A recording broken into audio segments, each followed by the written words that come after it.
Lunes 12 de abril de 2021. Tres mensajes del Evangelio de hoy, tomado del Evangelio de San Juan, capítulo 3, versículos del 1 al 8. Había un hombre del grupo de los fariseos llamado Nicodemo, jefe judío. Este fue a ver a Jesús de noche y le dijo: Rabí, sabemos que has venido de parte de Dios como maestro, porque nadie puede hacer los signos que tú haces si Dios no está con él. Jesús le contestó: en verdad te digo, el que no nazca de agua y de espíritu no puede entrar en el reino de Dios. Lo que nace de la carne es carne, lo que nace del espíritu es espíritu. No te extrañes de que te haya dicho, tienen que nacer de nuevo. El viento sopla donde quiere y oyes su ruido, pero no sabes de dónde viene ni a dónde va. Así es todo el que ha nacido del espíritu. Palabra del Señor, gloria a ti, Señor Jesús. El diálogo de Jesús con Nicodemo. Un diálogo que nos ha dejado unas profundas enseñanzas, un diálogo que la Iglesia ha estudiado durante siglos y del cual podemos siempre sacar agua abundante de sabiduría. Es precisamente en el contexto de este diálogo en el que el Señor dirá esa frase que resume todo el Evangelio. Tanto amó Dios al mundo que entregó a su Hijo único para que todo el que crea en Él no perezca, sino que tenga vida eterna. Esto no aparece en el extracto de Evangelio que hemos leído hoy, pero pocos versículos más adelante aparecerá. Hoy vamos a meditar tres mensajes de este Evangelio. Primero, buscar a Jesús de noche. Segundo, nacer del agua y del Espíritu. Tercero, el viento sopla donde quiere. Vamos con el primer punto. Buscar a Jesús de noche. Nos cuenta el evangelista San Juan, y es reiterativo en esto porque las otras dos veces que mencionará a Nicodemo en su evangelio, repetirá lo mismo. Juan dice que Nicodemo fue a buscar a Jesús de noche. ¿Y qué significa que Nicodemo fue a buscar a Jesús de noche? No solamente es una orientación temporal, no solamente nos quiere decir que no fue mientras el sol brillaba, sino que ese de noche esconde una realidad profunda. Sabemos que Nicodemo era un hombre sincero y de hecho el diálogo que tiene con Jesús es un diálogo muy honesto. Le dice que él está impresionado con los signos que hace Jesús y que sabe que solamente eso puede venir de Dios. Este Nicodemo se convertirá en un fiel discípulo de Jesús, tanto que más adelante en el mismo Evangelio, en el capítulo 7, versículo 50, aparecerá defendiendo a Jesús ante los fariseos. Y luego en la muerte de Jesús, en el capítulo 19, versículo 39, aparecerá de nuevo arreglando todo para la sepultura del Señor y trayendo unos bálsamos para lo mismo. Nicodemo fue de noche. Y hoy podemos aprender nosotros de las noches en que podemos buscar a Jesús. La primera noche, por supuesto, es la noche del pecado. Es la peor oscuridad que puede haber en un alma. Cuando una persona está en pecado, vive en la más absoluta oscuridad. ¿Y a quién debemos ir cuando estamos en pecado? Al que es la luz. Nicodemo fue de noche aquel que le podía iluminar. Quien está en pecado no debe huir de la luz, debe acercarse a la luz. Yo he escuchado a muchas personas que me dicen, es que no me puedo acercar a Jesús porque no soy digno, es que no puedo orar porque no soy digno, porque estoy en pecado.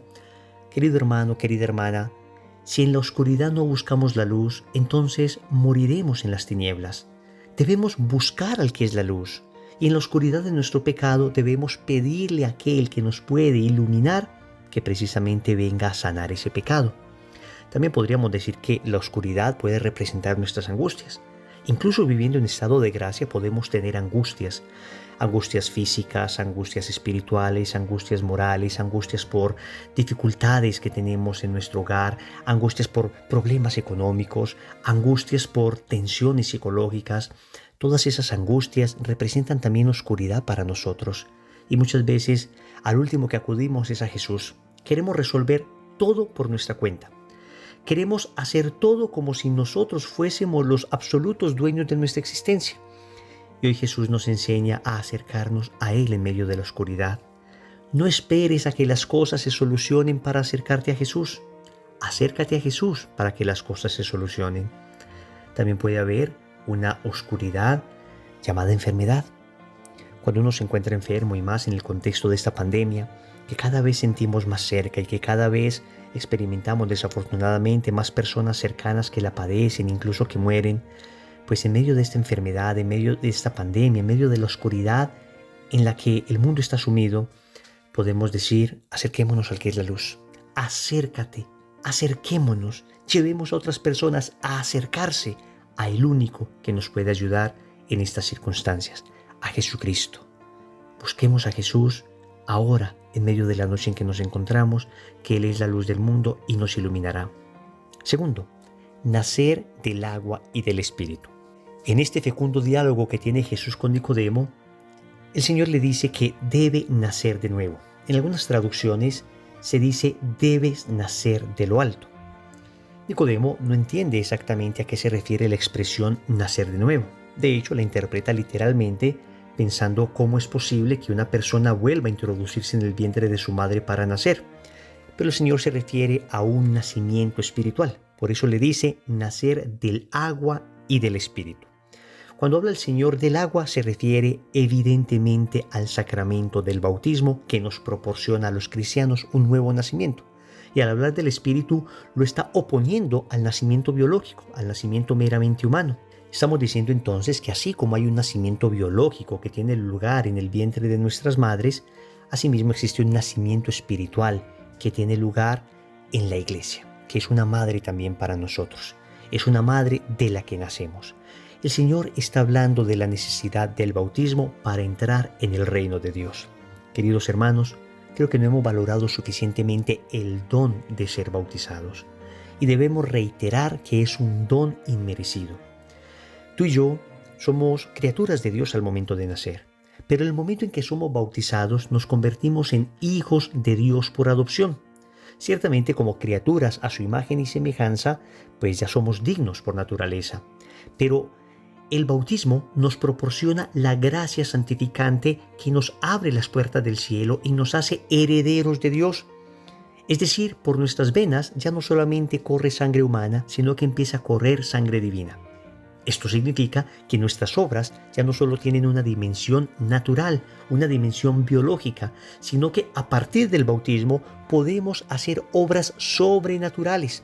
Es decir, nuestras acciones de caridad, de oración, las buenas obras que hagamos, tienen a partir del bautismo y mientras se conserve la gracia de Dios en nosotros, tienen un valor sobrenatural, sirven para el cielo, sirven para la eternidad. Y esto es importantísimo porque lo que el Señor le está enseñando a Nicodemo es nada más y nada menos que la sanación de la herida que el pecado original dejó en toda la humanidad, por el cual las puertas del cielo fueron cerradas, por el cual un velo en el templo dividía a Dios y al mundo, nos separaba de Dios. Pues el Señor le está diciendo a Nicodemo que la regeneración del agua y del Espíritu, es decir, el bautismo, nos permitirá nacer de nuevo, nos permitirá restablecer la relación con Dios. Esa gracia que se recibe en el bautismo se puede perder por el pecado mortal y se recupera nuevamente con el sacramento de la reconciliación. Hermanos, cuidemos el regalo de la gracia como el don más precioso que puede existir. Cuidemos el don del estado de gracia como lo más bello que podemos tener. Y si por desgracia llegáremos a caer en pecado mortal, corramos rápidamente al sacramento de la reconciliación. Tercero, el viento sopla donde quiere. En la última parte del Evangelio de hoy, el Señor va a proponer a Nicodemo un ejemplo tomado de la naturaleza. Y es el ejemplo del viento. Y así le dice que el viento, sopla de donde quiere. Escuchamos el ruido del viento, vemos el efecto del viento sobre algunas hojas, sobre lo que es capaz de mover, pero no sabemos ni de dónde viene ni a dónde va. Y dice, así es el Espíritu de Dios. No es casualidad que se compare el Espíritu de Dios con el viento. Precisamente la palabra hebrea para decir viento es ruaj, y es la misma palabra que se utiliza para hablar del Espíritu de Dios. Por consiguiente, el Señor está comparando el viento con el Espíritu al decir que la acción del Espíritu es absolutamente libre. Lo que podríamos decir la acción libérrima de Dios. O sea, Dios actúa de manera absolutamente libre. No podemos encasillar a Dios. Y cuidado que existen como dos tipos de personas. Los que son capaces de abrir su mente y su corazón al tamaño de Dios, dejando que Dios le desborde. o los que quieren reducir a Dios al tamaño de su mente y de su corazón. Y suele suceder que las personas que andamos ya en el camino espiritual hace algún tiempo y creemos saber alguna cosilla, corremos la tentación permanente de querer reducir a Dios a nuestros criterios, de olvidar que Dios es completamente libre y que muchas veces se saltan nuestros esquemas y que muchas veces actúa en quien menos pensamos que actuaría. A veces creemos que somos nosotros los que indicamos al Espíritu Santo lo que debemos hacer y qué equivocados estamos. Es el Espíritu Santo el que nos conduce y debemos tener esa docilidad, la docilidad de un niño que se deja conducir confiadamente por su padre. Nosotros muchas veces, repito, hemos querido ser como los papás del Espíritu Santo, los que deciden dónde obra, cómo obra, cuándo obra, con quién obra. No. Dejemos que el Espíritu Santo nos sorprenda. Y así como Nicodemo, que era un fariseo, que tenía una estructura muy claramente marcada, se dejó sorprender por Jesús al punto que después se hizo su discípulo. Así nosotros también tengamos la humildad de dejarnos sorprender por el Espíritu Santo. Él sopla de donde quiere y no somos nosotros los que determinamos lo que Dios hace, sino Dios el que determina lo que nosotros hacemos. Recordemos entonces, primero, buscar a Jesús en la noche. Segundo, nacer del agua y del Espíritu. Tercero, el viento sopla donde quiere. Compromiso. Vamos a averiguar la fecha de nuestro bautismo para que recordemos el día exacto en el que recibimos esa gracia. En el nombre del Padre, y del Hijo, y del Espíritu Santo. Amén.